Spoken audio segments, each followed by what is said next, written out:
you own it. Let every mile bring a smile, yeah. Welcome back to another episode of the Road to Life podcast with Meredith and Craig.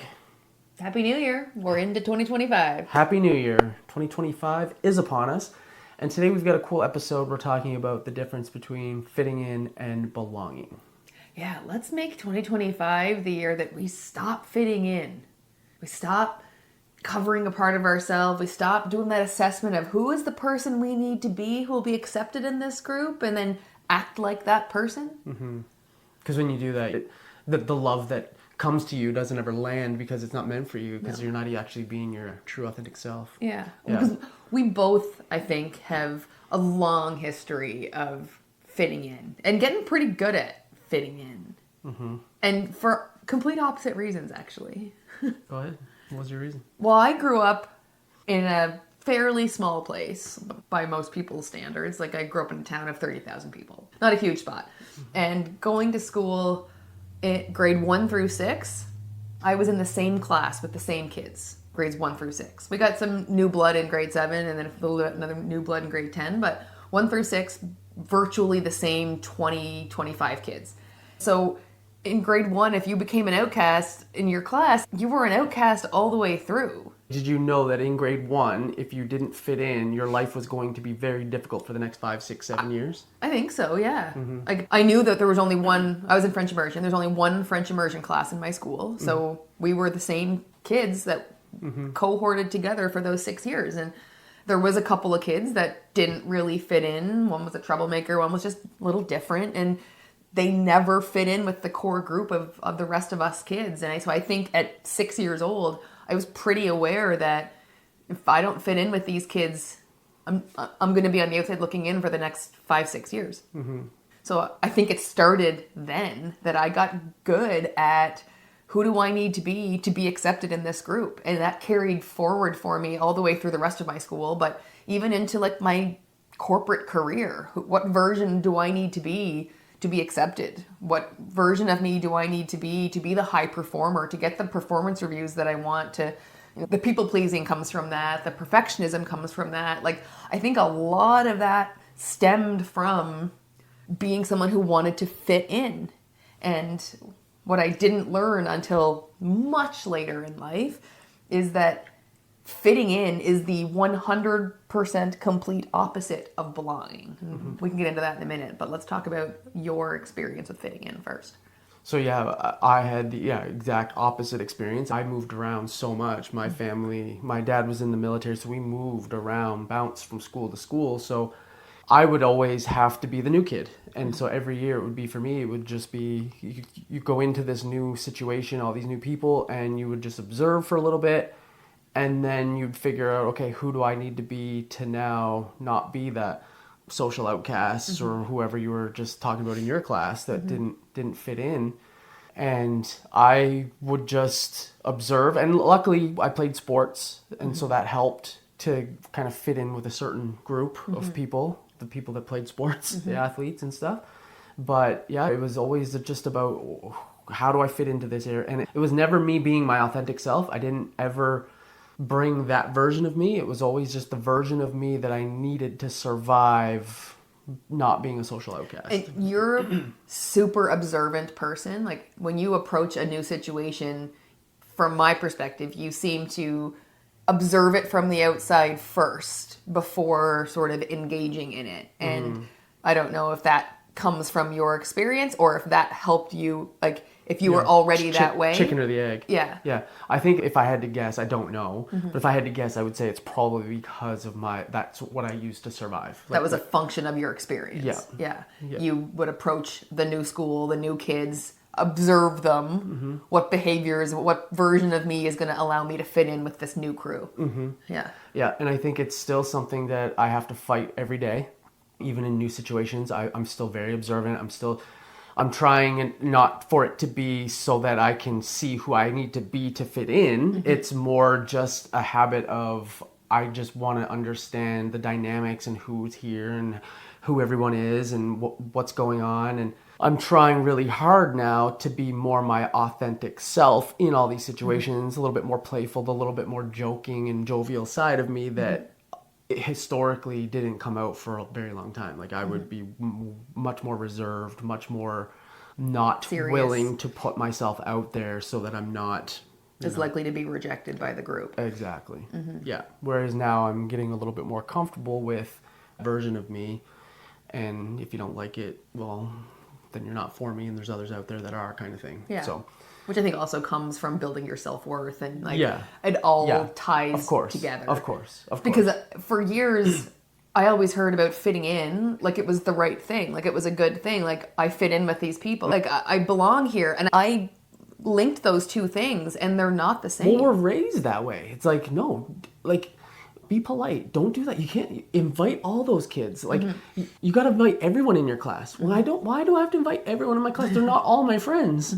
They're only 3 of them are. I only want to invite 3. No, if you invite those 3, then these 3 are going to be hurt. You got to invite everyone. And so it's like you're almost raised to fit in and make sure that you're not rocking the boat and people pleasing everyone, and be polite, and don't speak your truth. And there's a very fine balance. Obviously, don't be rude, but you can speak your truth and do it in a very respectful, authentic way that isn't going to, it may ruffle feathers, but that's more on that other person that they received it that way. But I think we're raised in a society where it's more important to fit in than belong. Yeah. And so for years and years, I thought fitting in and belonging were the same thing. That if I fit in, then I belong with this group. Yeah. And it was mind-blowing to me a few years ago when I came to learn that they were the exact opposite. In order to fit in, you're, like, especially like you did, you assess the situation, you see what behaviors, what attributes of myself are going to allow me to fit in with this group of people, and then you cover the parts that won't fit in and you amplify the parts that will, and you become the version that you need to be to fit into this group. Yep. Which isn't you, it's the version you're giving these people. Yep. In order to belong in that group, you have to be yourself. Yep. The only way to belong is to be who you are and be accepted for you. The minute you change something, you're fitting in. Like the instant you alter anything about you because you're afraid of how it will be received by somebody else, you care more about fitting in than belonging. And it literally blew my mind. Yeah. Because for so many years I thought I belonged, but I was fitting in. And the point you made at the beginning of the episode, that when you fit in, when you've created an avatar, when you've created a version that will fit in with a group of people, and that group of people lavish praise on you and fill your tank, and they accept you, they bring you in, they love you, they show you all the love that you're looking for. It doesn't land. You don't receive any of that love. No. And that was my experience growing up, is that I would be accepted, but I wasn't actually me. I wasn't actually being the full. And that's not true in all cases. There were some situations, pockets of groups of friends. Specific relationships. Yeah, specific relationships and groups of friends that I was more myself. Eventually, Yeah. you were able to be yourself. Correct. But especially brand new situation, you get picked not last, and that's a good thing. And then you start to like build some trust and credibility, and you eventually are able to allow more of yourself to come out, and eventually you can turn a fitting in situation maybe into a belonging situation over time. Yeah, exactly. I think this also shows up in relationships. Like you talked about specific relationships growing up where you were able to transition to belonging from fitting in. Yeah. I think this is a big issue that we see in romantic relationships, in marriages even, where you've gotten into a relationship with someone by showing up as who you think would be accepted by that person. And that was a slippery slope for me when we got together too. Like I tell the story kind of in jest, but when you asked me if I like Star Wars and I wasn't sure how to answer, that was me trying to decide, am I going to fit in to this relationship, or am I going to be accepted and belong in this relationship?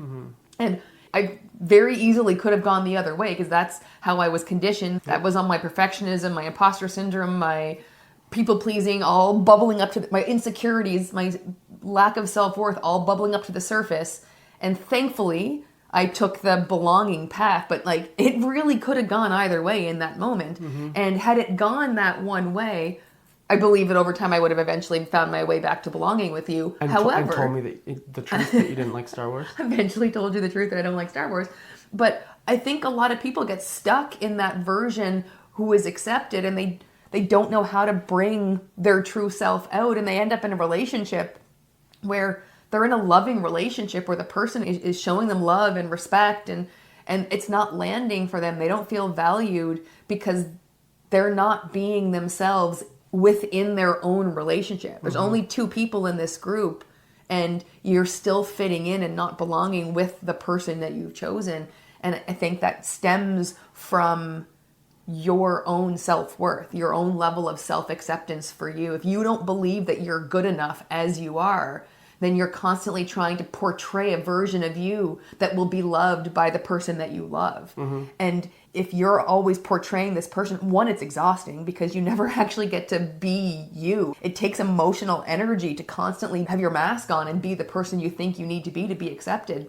It's an exhausting place to be in a relationship where you can't be yourself, but you're also not getting that love from the person that you love because you're not you. Yeah. They're loving a version of you that's not you. So if you're finding yourself in a situation where you're in a relationship that is exhausting because you can't actually be yourself, you need to find a way to start introducing who you actually are into that relationship so that you can feel a sense of belonging and trust and safety in your relationship that you don't yet have.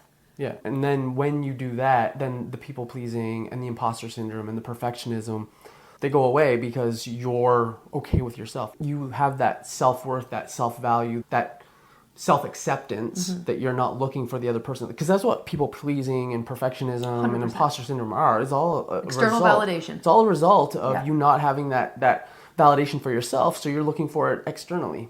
So when you get right with yourself, accept yourself, and truly become yourself in all situations and actually truly belong and not fit in, then all those other little things, the people pleasing, the imposter syndrome, and the perfectionism all go The away. manifestations of that lack of self-acceptance and the lack of self-worth, because that is how all of that manifests, as especially, it started for me younger, but especially as I grew up and was a grown-up and living my own life, the manifestation of my lack of self-acceptance came out through people-pleasing, perfectionism, imposter syndrome, all those things. And we've been on this journey of self-acceptance, self-worth, self-love for years now. And you've said it already, like, you still have to fight 100%. that. I still have to fight my people-pleasing tendencies, 100%. my perfectionist tendencies, my imposter syndrome tendencies. 40 years of it, it doesn't go away overnight. You can put in the work, and you can put in a lot of work, and we have over a year, 2, 3 years, but you're still battling 40 years of it being conditioned in you. So it's a big ship that takes a minute to turn around, and it's not. And I think we have another episode coming up where we talk a lot about 2 steps forward, 1 step back kind of thing. So, but it's a progression. It's not linear. It is going to be 2 steps forward, 1 step backwards, sometimes 2 steps backwards, 1 step forward. But eventually you make progress. Yeah. But it's not overnight. And it's being compassionate and kind to yourself, that you are a work in progress and you're working your way through this. And I think, to simplify it as best as I can, fitting in requires you to change something about yourself, requires you to change who you are. Belonging requires you to be who you are. And I don't know if I can say it any simpler than that, because that's how it really crystallized for me. So when you find yourself Changing who you are to be accepted by someone, It's fitting in. that's fitting in. That's the moment to press the pause button, call a timeout. It's such a weird dichotomy. Like, belonging is actually one of the most difficult things because it's putting your authentic self out there. Requires so much vulnerability. But it's actually one of the simplest things because it's just you be you. Yeah. You don't have to actually do anything other than be you. So Yeah. it's so simple, but it's so difficult. It's scary. You gotta be scary. brave. Yeah. It takes some courage. It's such a mind trip, really, when you think about it, how easy, simple it is, but how difficult it can be to actually execute. And a big piece that's required for that is that feeling of safety, psychological safety. Like, when you were the new kid coming into that new school, that new class every time, you didn't have the safety and the trust there yet to feel safe, to be vulnerable, to bring your whole self to that situation. But you said eventually you did build relationships where you belonged. Some of them. And that because the safety and the trust was there with that individual person, that you could be yourself. Yeah. And so those are prerequisites, I think, to being able to show up and be yourself, is feeling safe and feeling like you trust the situation, the space, the person, whatever the container is that you're in. And I think that it's really worth repeating that if you're feeling that emotional disconnection in your relationship, it's really maybe a sign to start looking within to see if you have that validation and love for yourself.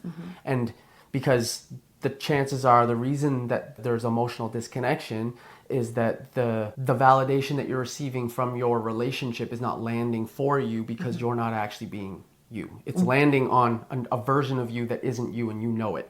And so there's a gap. Yeah, that cognitive dissonance, your brain knows that it's not true. It's not for real. you. That love that's coming your way is not for you. It's for the version of you that you're portraying, but you know deep down that that's not you. And so it's now time to look in the mirror and say, okay, who am I being and who am I actually? And what change do I need to make? And how do I need to show up for myself so that I'm actually being the authentic version of me in my relationship? And the first step for that is going to be working on your self-worth. Yeah. And so we've done an episode on that a while back that we'll link to in the show notes to give some actual practical steps to take to start working on that. But for this episode, the takeaway is your level of awareness.